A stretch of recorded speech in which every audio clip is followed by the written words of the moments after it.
Good morning. I'm Alex Orfinger, Market President and Publisher of the Washington Business Journal. I want to thank you on behalf of the Baltimore Business Journal and the Washington Business Journal for joining us this morning. We all know that we continue to evolve our understanding of the extent to which an employer figures into the health and happiness of their employees. We see an increase in employees' productivity when they feel a sense of belonging, when they feel comfortable taking a mental health day, when they have time just to be human. We're here today for an honest and open discussion as we ask our panelists an overall question. What is your role as an employer in your employees' health and well-being? The business journals are proud to partner with CareFirst BlueCross BlueShield to bring this discussion in front of you today. And now I'll turn the program over to my colleague and friend, Rhonda Pringle at the Baltimore Business Journal. Thank you, Alex, and good morning, everyone. I'm Rhonda Pringle, Market President and Publisher for the Baltimore Business Journal. And I want to thank you for joining us for a conversation that is sure to get us all thinking about our own best practices for a happier and healthier workforce. In the handout section of the control panel, you can download our event package, which contains information on today's panelists. During the discussion, if you have any questions you would like to ask our guests today, please ask via the questions panel. And we'll take the last 10 minutes to address a few of those questions. Today's conversation will be interpreted by Alyssa Enders with HASA. Thank you, Alyssa. As Alex mentioned, a sense of belonging is critical for employees to bring their best selves to the table. These days, it's not easy for anyone. We're all facing an enormous amount of change in the way we work and the way we live. Being able to support the physical, mental, and emotional needs of employees, whether through policies like flexible schedules or a benefits plan that supports all of their health needs, is creating a healthy and happy workforce, which benefits not only the employee, but the company and the community. So let's bring in today's panelists. And I will start with Angela Celestin, EVP Chief Human Resources Officer for CareFirst BlueCross BlueShield. Hi, Angela. Hello. Jennifer Kessler, Director, Human Resources, Davis Construction. Hi, good morning. Thank you for having me today. Good to have you. Nashira Nicholson, VP of Health Services for Active Resources. Hi, Nashira. Hi, good morning, Rhonda. And Richard Silberstein, Managing Partner, SIG and Alera Group Company. Hi, Richard. Hi, Rhonda. Good to be here. It is great to see all of you.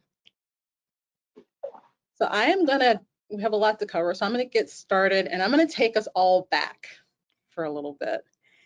So when we started in our careers, and we all started our careers, benefits weren't a given, but research has shown that happier and healthier employees are more dedicated to their work.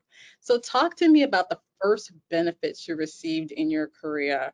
And I'm going to start with you, Angela. Okay, well, thank you, Rhonda. It's good to see you again. Let's see, I started my career out of college at Pepsi Cola, and it was a great company to work for. I spent about 5 years there.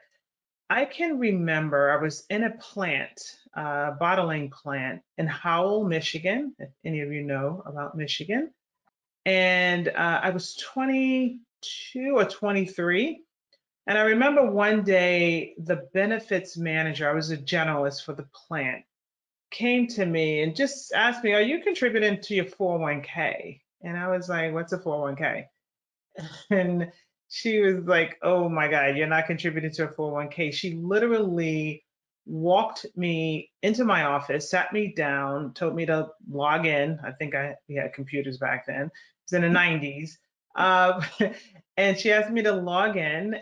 And she said, well, you're contributing to the 401k. And I said, I don't make that much money to put away to save. I need my money. I'm fresh out of college. And, you know, she mentioned something about reducing my taxable income. And she said, you will probably bring home about the same amount of money after you contribute to a 401k. And I think she put me in at 10% or 15%. And I almost had a heart attack. But to this day, I want to say her name was Jan in Howell, Michigan. I just want to thank her because I was not familiar with a 401k. My dad was a longshoreman for 42 years in New York, had a pension, retired with a pension. And so I really was not that familiar with a 401k plan. And to this day, I've been saving ever since. So that was the first benefit. And, 30 years later, literally 30 years later, I've been in HR and I've been contributing. So I thank her. Awesome. And actually some good tips, some good advice for a lot of employees, because I still think there's a perspective of, I need all of my money. I don't know if I can contribute, still exists all these years later. Richard, talk to me about your.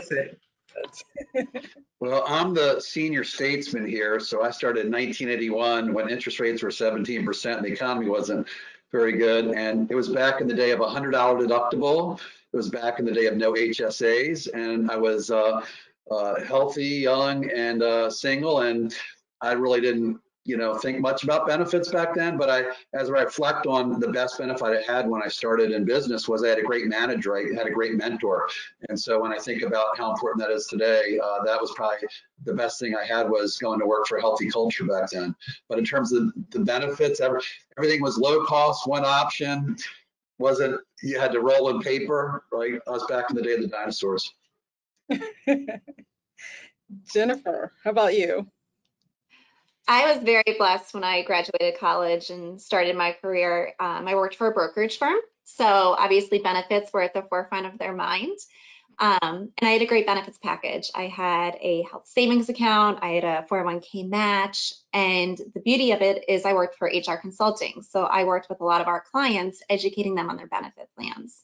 So it started my career off really understanding and appreciating the value of those benefits, and not necessarily for today, because in your 20s, you're not thinking about all those pieces. But definitely now at this point in my life, I'm very thankful that I have people who pushed me to participate in the 401k, to save for long-term medical issues and long-term benefits. And I think keeping that in your approach really is helpful.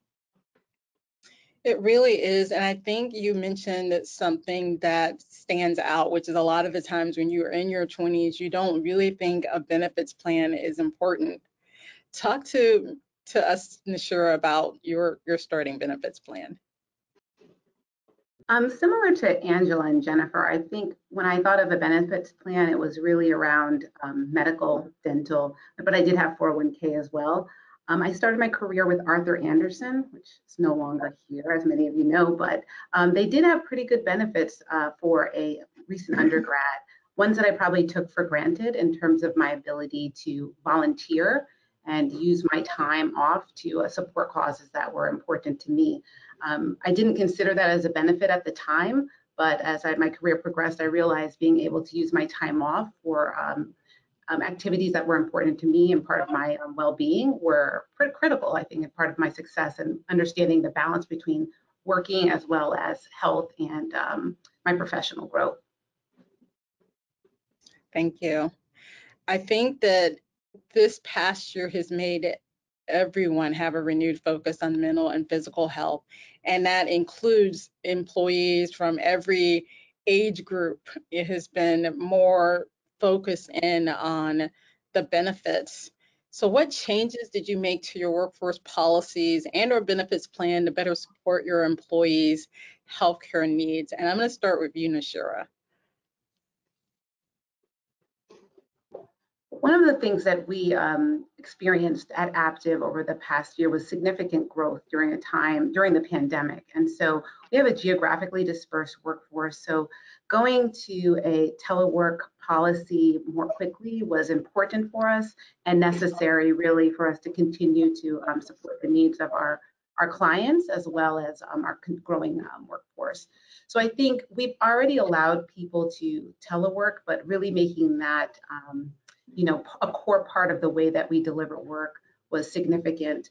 I think a focus on flexibility, allowing our workforce to take the time that they need to support their families, to educate their children in some cases, take care of their health and others, and continue to be productive at work was something that we really made a significant effort and push to ensure that people were able to do so.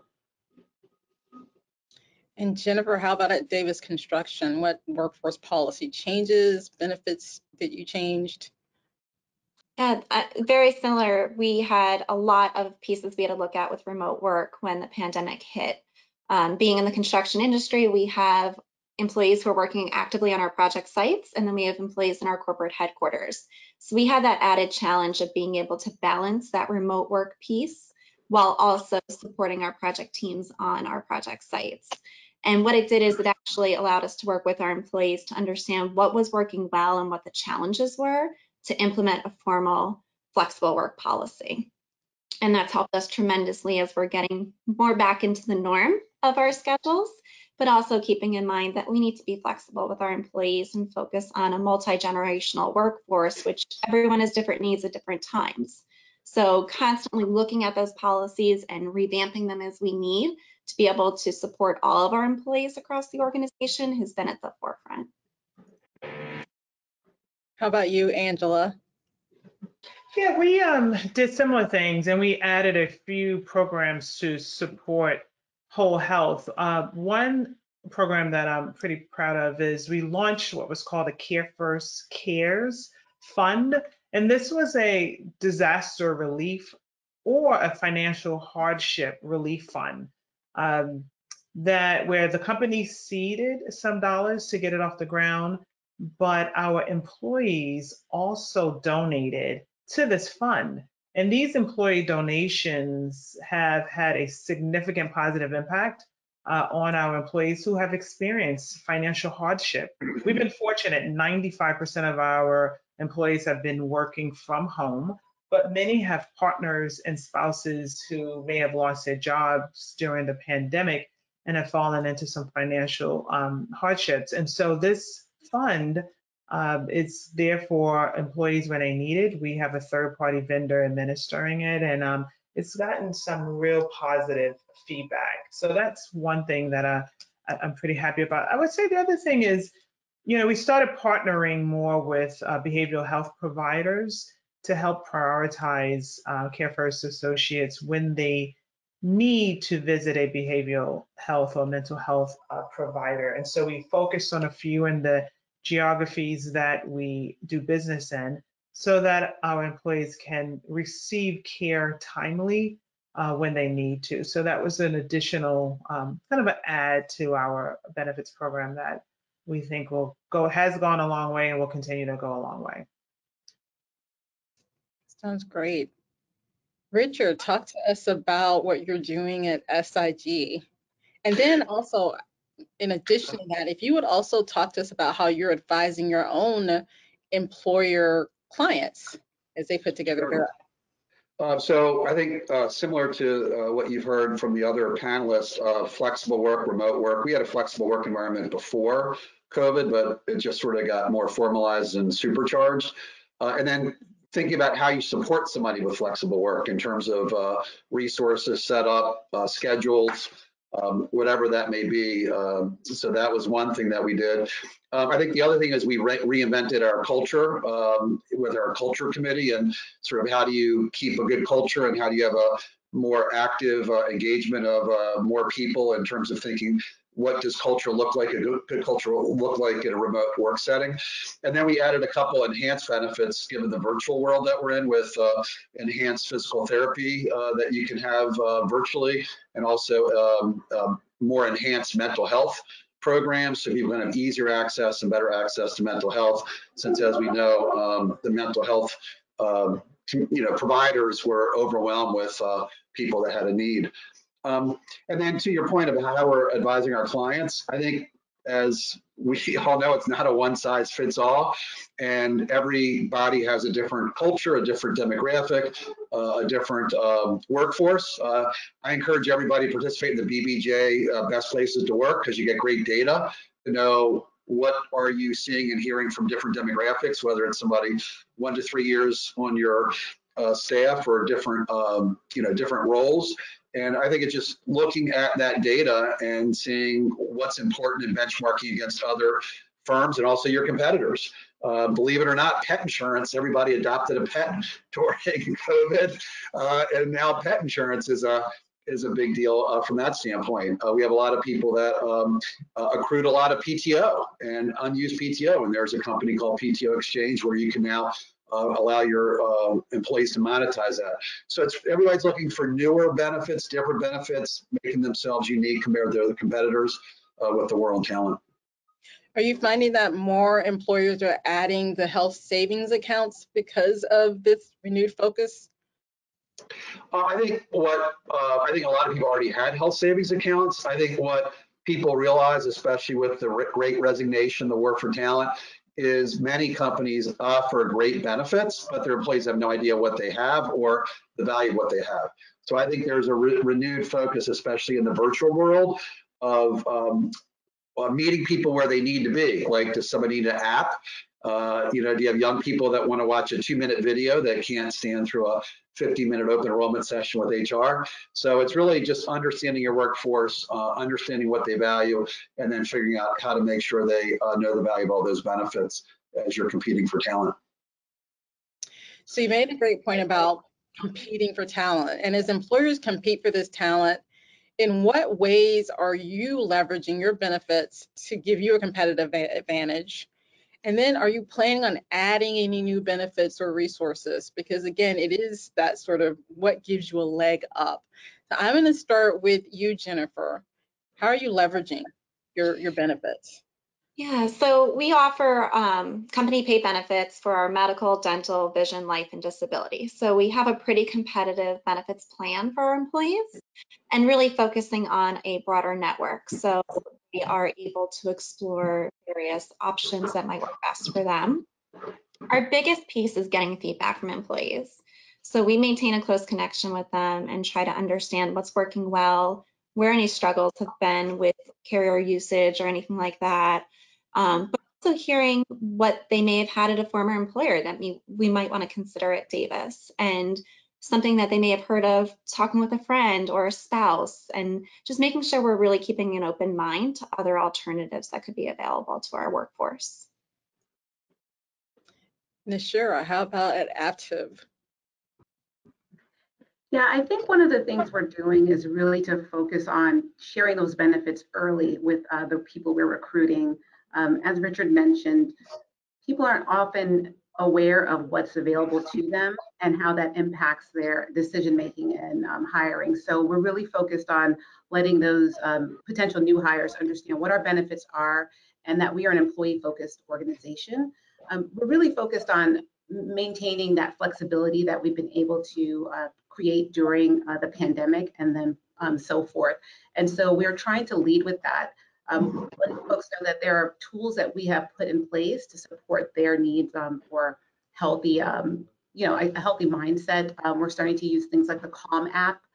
We've also put in place the Healthy You app, which allows folks to have health benefits and health care at the fingertip through an app. And so we're trying to leverage those tools to support our current workforce, but then also to share those with potentially new folks who plan to join us as we hire them, and let them know that we intend to put their well-being at the forefront, and employees' growth, wellness, and as part of their career. And I think it provides value to the work that they'll do. Angela, how about you? Yes, I love the feedback so far from the panel about what they're doing. I agree. A lot of employees do not know what is a part of their benefits package. So our talent acquisition team has really, I would say, dug in, and they've become kind of experts in sharing early on in the interview process. I'm also proud that we launched a new company called CloseKnit, KNIT. It's a new health provider that offers virtual first kind of primary care 24/7 benefits, and it connects employees with a full range of our preventative and urgent care and mental care and behavioral health support. So CloseKnit is something that we launched this year and are offering to our employees as well. We do leverage our employee resource groups too for some of the non-traditional healthcare benefits. We have a social resource group called the Healthy Living Resource Group. And I just joined a Maintain, Don't Gain challenge that kicked off yesterday for between now and the end of the year. And it's kind of like peer, holding each other accountable to your health over the next 6 weeks, where we all, I think, kind of fall short of our goals. So I really love the peer challenges and the kind of one-to-one personal touch points that our employees offer one another to kind of stay healthy. Another thing we've been focused on is time off, because employees, we know through surveys, do value time off and collective time off where the entire company closes, where you don't feel so pressured to check emails while you're off. So when it comes to new benefits that we're going to be offering, we're offering a little bit more time off in 2022. We're offering 2 new holidays, one being Juneteenth, and the other one, surprisingly, we did not have Veterans Day off. And so we're offering Veterans Day off as a paid holiday as well in 2022. So we're up to about 12 paid holidays, and I think that's going to be very beneficial for just rest and recovery. The last thing I do want to add, next year we are exploring, we talked about 401k, really having this automatic auto-enroll and auto-escalate for our new employees, so that they don't have to think about joining the 401k, and they don't have to think about increasing their contributions to the 401k. And so we're looking to put that kind of automatic escalation into the plan as well. And you can obviously stop it if you don't want to, but it's always a good thing. With some new things. Sounds great. So Richard, talk to me about how you're leveraging your benefits to your competitive advantage, and then also just add in how you would advise employers to leverage it, because sometimes salary isn't everything, right? So especially if with everybody raising their salaries, then benefits can become sort of this is the factor that pushes one over the top, so to speak. Right. Also, you mentioned earlier about quantifying benefits, and what advice do you have for employees on how we quantify benefits? Because they do have a real value, and anybody who also wants to jump in on that, please do so. But I think sometimes when people are sort of doing this sort of salary checkbox, they don't really quantify that really valuable benefits piece. Yeah. So to Angela's point, people value flexibility, but also time. And the thing that we've noticed is that when everybody's off on like a long weekend, it's a lot different than when you're off and you have the Sunday scaries and you're coming into 150 emails or whatever from that standpoint. So we've added some more days, like on Labor Day weekend, Memorial Day weekend, we gave people like an extra day. So they had a 4-day weekend, and I can't tell you how much feedback we got that just sort of helped them sort of recharge and energize from that standpoint. The other thing I would say is pay. We talk about compensation go up and pay going up, but it's funny how a lot of people are paying their new employees more because they have to pay them more, but they aren't maybe doing as good a job of compensation analysis on their existing employees. So they're wondering why we're having turnover, because people are getting recruited for higher pay, but then they have other people. So we're seeing a lot more requests for compensation analysis, specifically in your industry with your competitors from that standpoint. I think everybody in HR knows that they want to keep their best people, and they want to make sure they feel valued, appreciated, and compensated from that standpoint. And then they also want to bring in the best people from that standpoint. So over the past year and a half, healthcare providers have reported a significant drop in the number of people who have not returned to regular office visits. And I think at first we thought this was temporary, but it continues. So how can employers advocate and encourage back to basics in terms of preventative care? So I will start with you, Nashira. I think that it starts with communication, the understanding of how important it is to the workforce in total to be healthy. so that we can continue to work and provide to our clients. But I also think it's also providing the flexibility, as I mentioned before, that in the environment where you are able to take that time off to get your screenings, to go get the physical, to take care of your family as well, because it's not only you who's required to get the physical, if you will. Your children need dental appointments as well. So we're trying to create an environment where we recognize that it's important for people to take care of themselves holistically. We do also offer apps, as I mentioned, where if you prefer to not go into an office to be seen or screened, we do have the flexibility to allow you to see doctors using technology via telehealth. So as a small business, I think we do provide a lot of those health benefits that help people make choices that are important to them. As we mentioned before, not every one person is the same. We've got a multitude of demographics that work at our office. And so we just want to make sure that we create an environment and a culture that allows people to get the health care that they need where they need it. And I'll give them the tools to do so, whether it be through traditional benefits or telehealth providers as well. Telehealth definitely has helped get more people into their office visits. Angela, talk to us about what CareFirst is doing to advocate. Yeah, I think we're doing a lot of the same things. One of the things I really think is important is you have to be very transparent about, as leaders especially, about what we're doing. Like, I put on my calendar when I have doctor's appointments. I'm very transparent when my kids have doctor's appointments. It's so funny. My boss said to me, did you get back from that appointment? And I was like, how'd you know I was at an appointment? He was like, I saw it on your calendar. I forgot. I'm very transparent on my calendar. And I think that just allows your employees around you to know that you prioritize health. And so they can prioritize health. With the COVID vaccine, we have given our employees paid time off to get vaccinated. We did that all throughout 2021.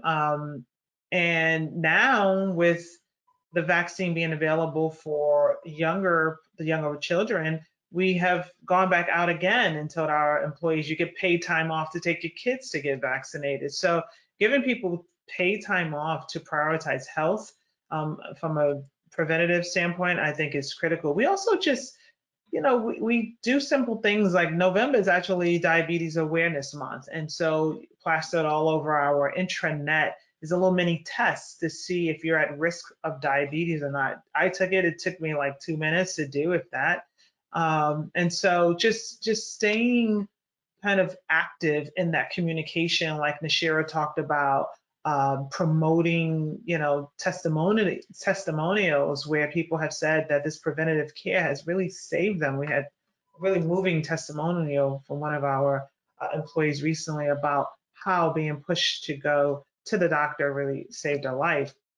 And so, and the last thing, we're actually thinking about, how do we set goals around increasing preventative care of our employees? So, because we do have aggregate data on our employee population, who's accessing benefits and who's not on an individual level, but aggregate data. So if we can move that needle in the preventative care space, I think maybe that should be a goal that we look at, incentivizing managers to make sure that their employees have the time off and take advantage of some of these benefits that go a long way in the long term.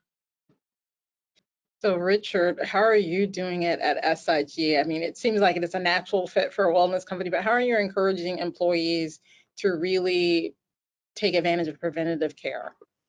So I think just what everybody says, it's messaging, it's providing time off, it's leading by example, it's also having the right financial incentives in place, from that standpoint.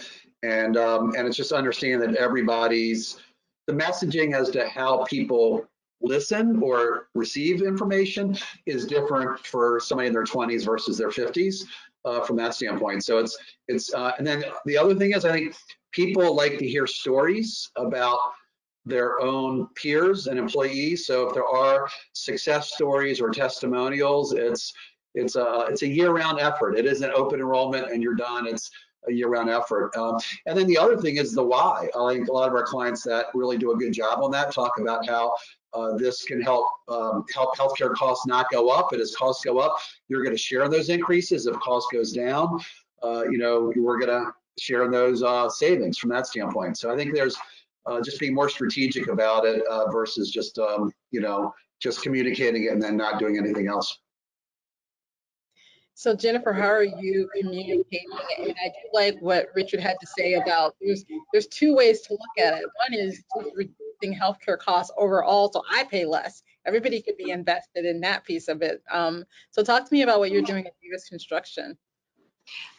Really, we echo the communication piece. We communicate with our employees early on in each calendar year to encourage them to start scheduling their annual wellness exams and preventative care appointments. And we have a contribution to our HSA if you do obtain a wellness exam each year.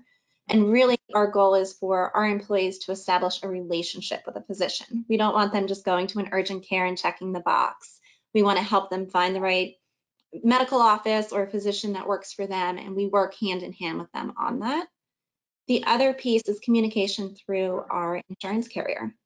So we have it set up so that there's targeted communication. So if somebody had an appointment, there's follow-up communication of different programs that might be available or different appointments that they should be considering throughout that plan year.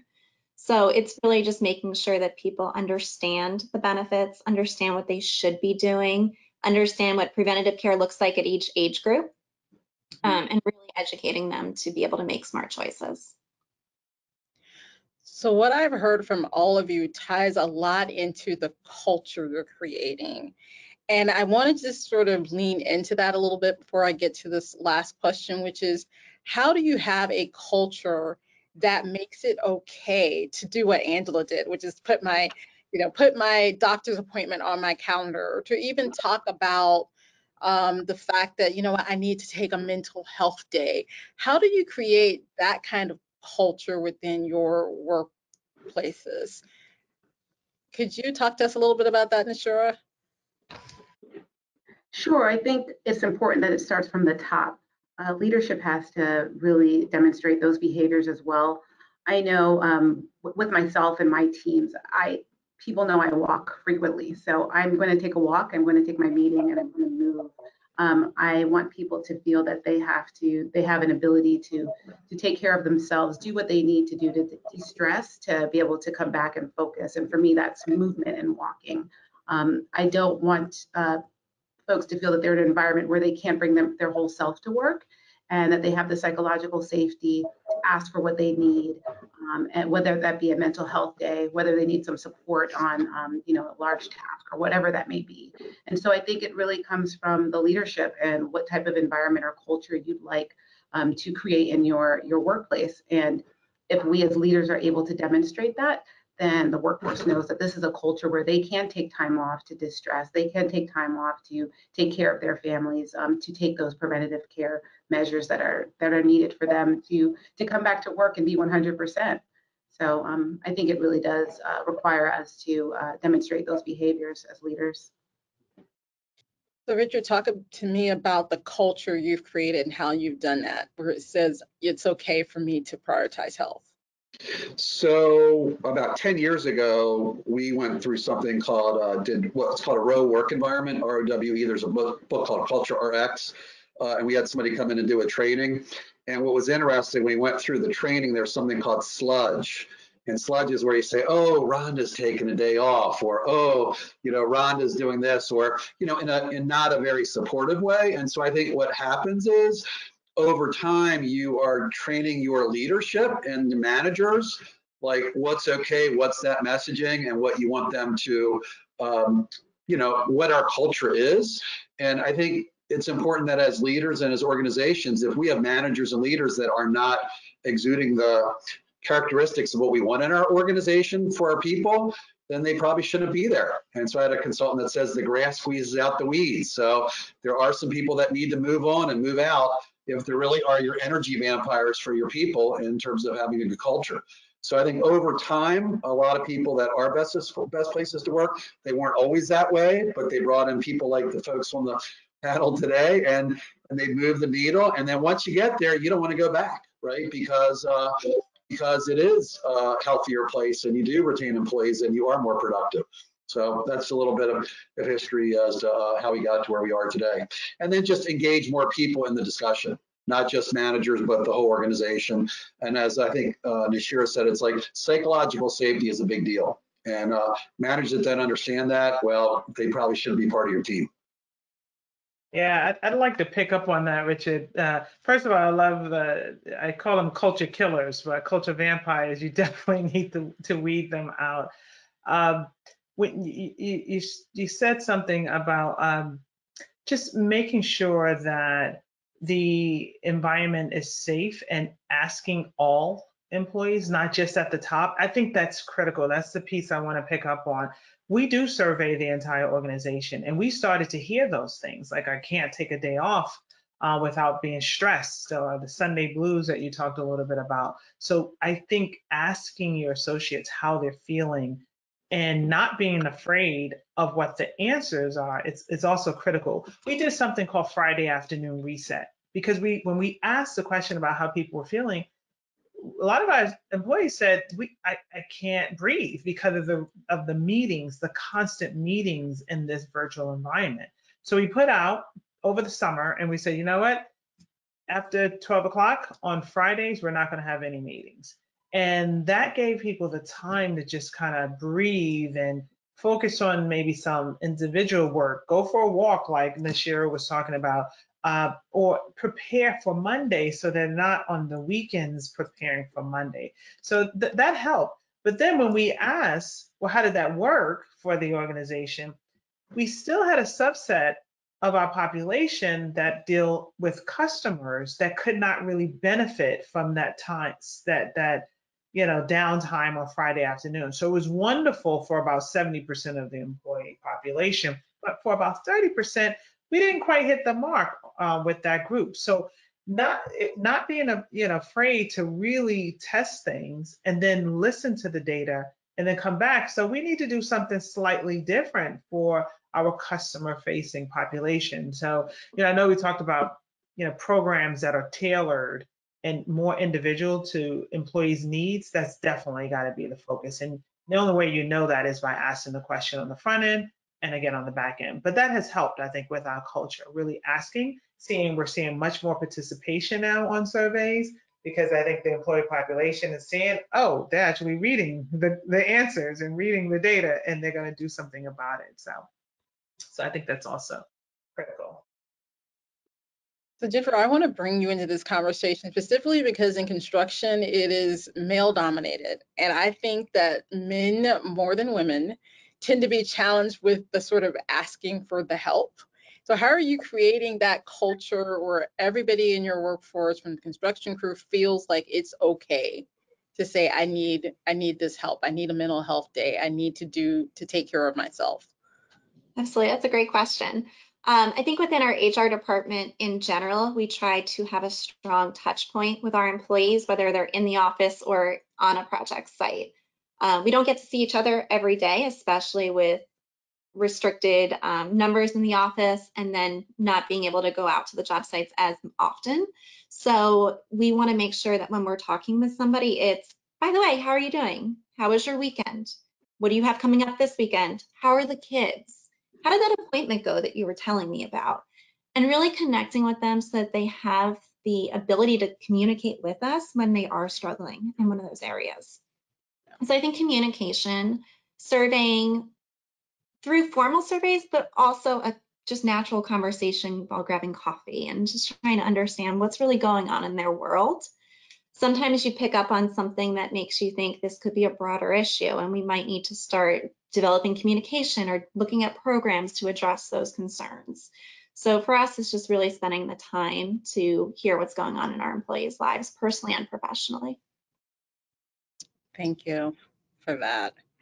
So I want to wrap up this last question before we get to our audience questions with this thought, which is, what is the top priority that employers must address if they want to create a healthy, happy workforce. And I want to hear it from the perspective of your top priority as a company and advice you would give to other companies. And keep in mind, think about the family-owned company. Think about the smaller company, because even when we were talking about our careers, our past careers, I think you're all fortunate to work for larger companies. I'm always thinking about, what does a mom and pop have to say, or how did they engage and are part of this conversation? Because actually that's the backbone of our employment, right? Or the small businesses, and how are they able to develop the benefits and have the conversations to really appeal to their own employee base. So I am going to start with you, Angela. And what's the top priorities that you have to address? Well, I think, and I think this is for big companies and large companies, teaching employees about empathy and resilience is going to be critical. I had a colleague of mine last night, say, "You don't seem yourself. You've been a little bit quieter than usual in our conversations." And this was in the evening, where we usually tend to talk in the evenings. And I shared, wow, I do have my 84-year-old mom with me. She's been with me for the last few weeks and will be with me for the next few weeks. So I am kind of prioritizing a lot of things right now, including, giving her care and throughout the day. And I was just very happy that she asked and didn't make a wrong assumption about my behavior. And obviously she cared and was sympathetic, because she too has an older parent. But I think that is going to be important, right? That managers actually, I think it was Jennifer who said this, ask questions and then they pause. Whether you're in a big company or a small company, you really have to show that you care. You really have to pick up and look out for signs and signals and behavior that may be different than usual, especially during this time. And, especially when on video, you can't always pick up those things. So having that focus on empathy, resilience, listening, I think that's really important. Ms. Shura, do you have anything to add to that piece of it? Top priority. Yeah, so, Aptiv is a small business. And so we are looking at ways to, how do we prioritize our healthy workforce, being geographically dispersed, but being small and not having as many of the resources as a very large organization. So not one size fits all. So we're looking to continuously pulse and survey, what is it that our workforce needs? How do we address their changing needs throughout the pandemic, throughout their life course as well, and time with us? But I think what Jennifer and Angela both said is probably critical in terms of developing that connection and listening, particularly in this environment where we're working virtually so much. And most of the times when we interact with one another, it's for an hour meeting. You're on a conversation, you're having a conversation about a specific topic, but you're not able to develop those connections and understand where that person is at, what are they doing, so what do they need? So I think really a priority is trying to develop that engagement, continue to develop a culture in an environment where we are virtual and unable to really connect face-to-face as we have been able to do so before, and read that body language. I think those are key things that we have to do moving forward. And we're really focused on that as we continue to grow, but still maintain our small business and culture that we have. So Richard, what we're hearing a lot, that empathy is really the priority for employers. Is there anything other than empathy that you should be focused on as a priority to create a healthy, happy workforce? So your question was about small businesses. I just want to address it. There's a great book called The E-Myth, and they talk about working on your business versus in your business. And so a lot of small businesses don't have the resources, and the owner is sort of doing it all. And they maybe are not practicing the best self-care. So they are not leading by example. And then they are not maybe helping their key people, right, to have their own self-care. So there's a issue that you have with small business today, especially with all that's going on. So I would just tell small business that, I would invest in either a business coach, either a personal coach, either some group where there's a support system in place, or either reach out to somebody who is a successful business owner that's happy to mentor other small business owners from that standpoint, especially if there's a successful female business owner that can mentor some other younger female business owner, whatever that is. So I just think that there's something that you need to sort of slow down, take the time to have somebody help you look in the mirror and think about what you can do.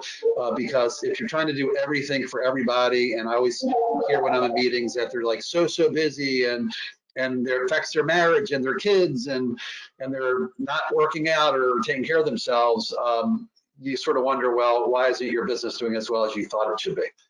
So that's just my word of advice, having been a small business owner over the years and had many clients that are small business owners and having mentored small business owners. Thank you. So we have just about 10 minutes, and I want to go to a couple of the audience questions and get your perspectives. And so the first question we have is, are there any innovative ideas for dealing with emails when staff go on PTO? Many of our staff mention a fear of taking off time because of the amount of work, emails specifically, waiting for them when they put them behind at work. So Jennifer, any suggestions? This is something I had to learn over my years working in HR. I feel like I don't want to not be there for our employees. So for me, when I know I'm going to be taking off or an extended period of time off from work, I communicate with our leadership team and I communicate with the people that I work with very frequently to let them know that I have scheduled time coming up. And then I have an out of office set up with the day I'm out, the day I return, and who to contact in my absence.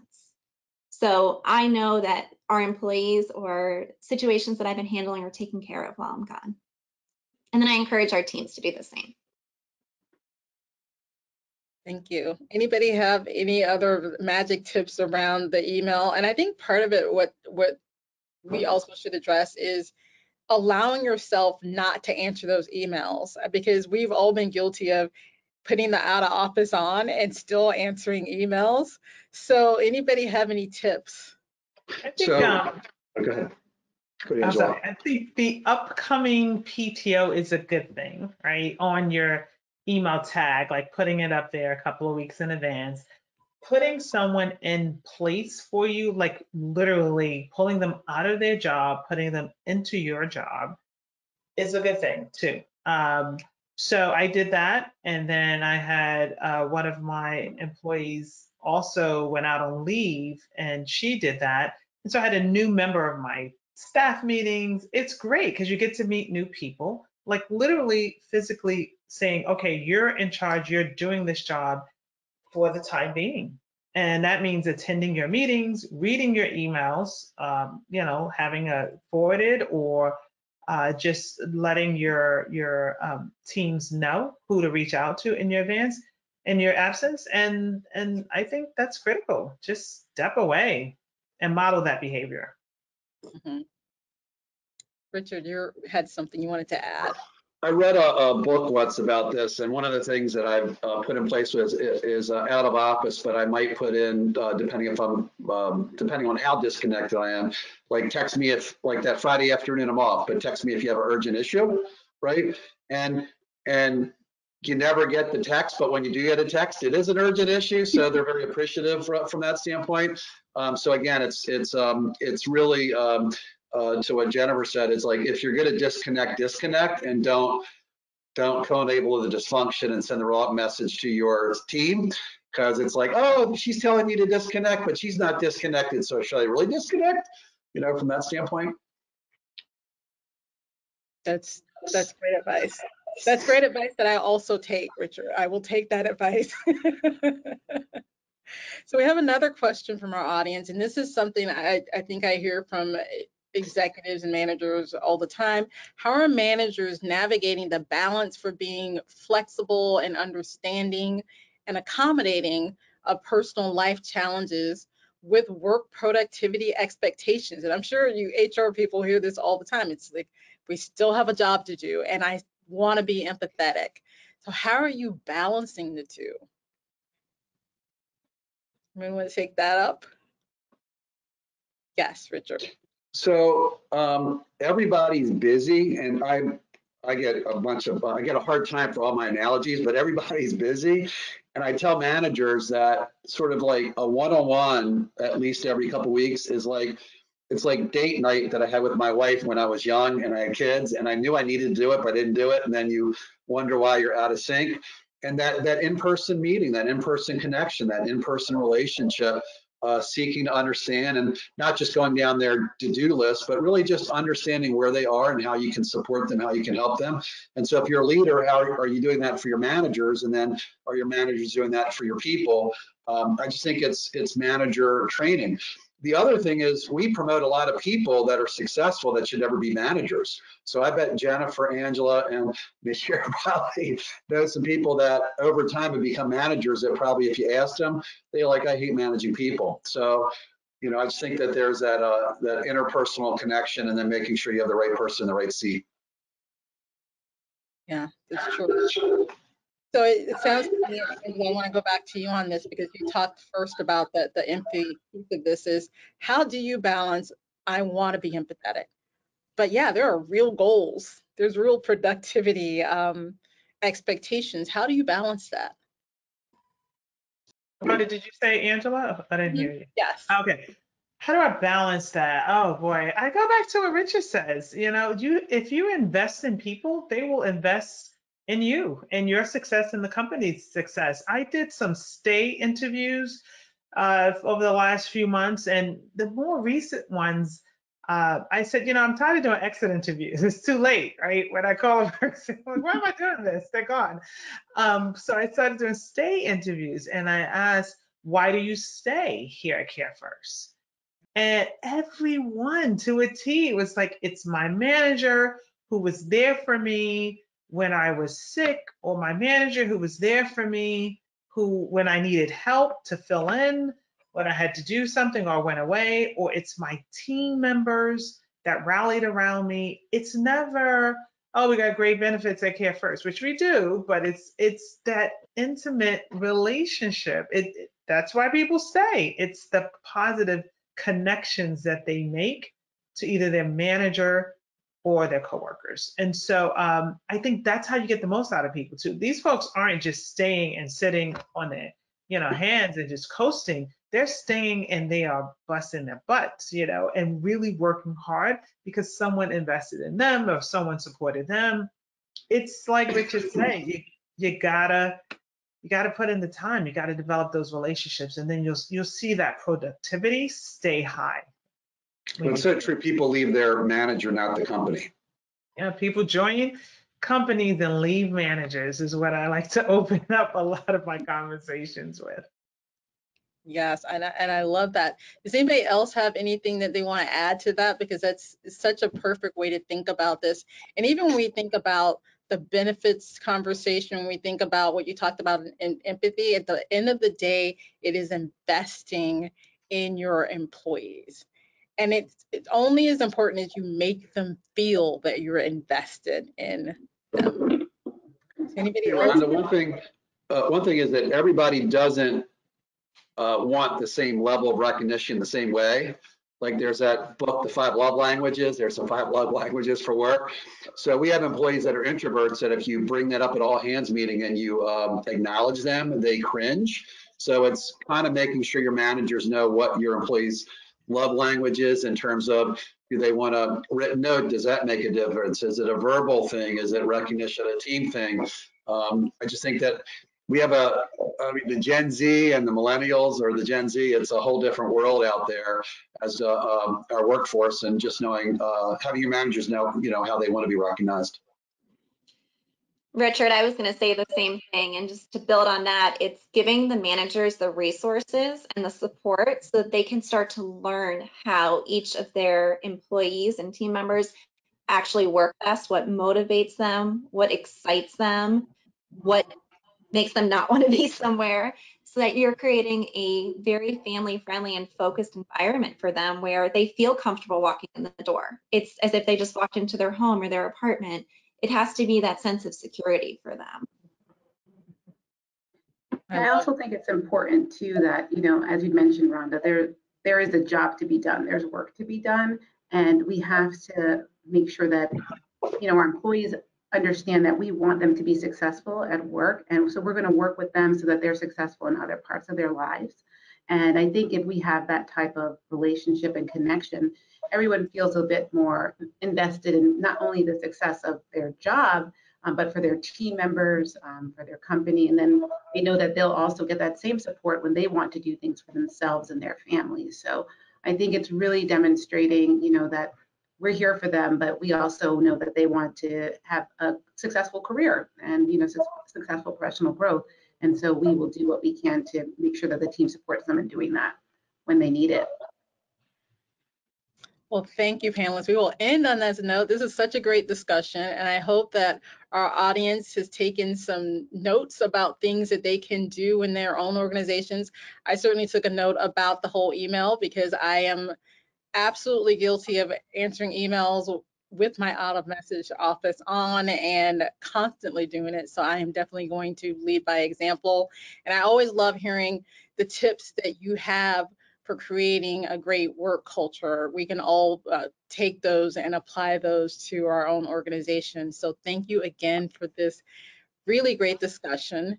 And I want to just close by encouraging all of you to certainly put empathy first and to treat your employers as an investment, because they certainly are. From the Baltimore Business Journal, the Washington Business Journal, and our partner CareFirst BlueCross BlueShield, I really want to thank you all for attending and taking part in our discussion.